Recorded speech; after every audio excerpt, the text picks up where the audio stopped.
बिस्मिल्लाहिर्रहमानिर्रहीम। अस्सलामु अलैकुम।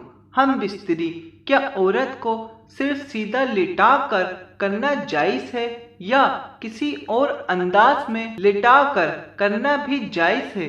दीन इस्लाम में कहाँ तक इसकी इजाज़त है? हदीस पूरी सुनेंगे तो बेहतर रहनुमाई होगी। हजरत इब्ने अब्बास रजी अल्लाह ताला अन्हो से मनकूल है, उन्होंने कहा, इब्ने उमर रजी अल्लाह ताला अन्हो की अल्लाह मग़फ़िरत फरमाए, उन्हें वहम हुआ है, दरअसल कबीला अंसार बुत परस्त लोग थे, उस यहूदी कबीले के साथ रहते थे जो अहले किताब थे, और अंसार इल्म की वजह से उनकी फजीलत के मुतारिफ थे और अपने अक्सर कामों में उनकी पैरवी किया करते थे। अहले किताब का मामला ये था कि ये लोग अपनी बीवियों से एक ही अंदाज में चित लिटाकर या पहलू के बल से सोहबत किया करते थे। इस तरह औरत बहुत ज्यादा पर्दे में रहती है।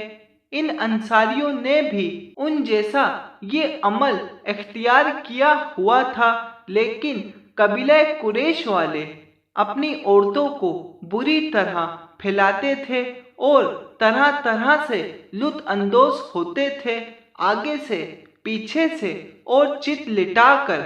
जब महाजिरीन मदीने में आए और उनके एक आदमी ने अंसार की एक औरत से शादी की तो उसके साथ अपने उसी अंदाज में सोहबत करने लगा, तो औरत ने बहुत बुरा जाना और कहने लगी, हमसे एक ही अंदाज में चित लिटाकर या पहलू के बल से सोहबत की जाती थी, सो तुम भी उसी तरह करो वरना मुझसे अलग रहो।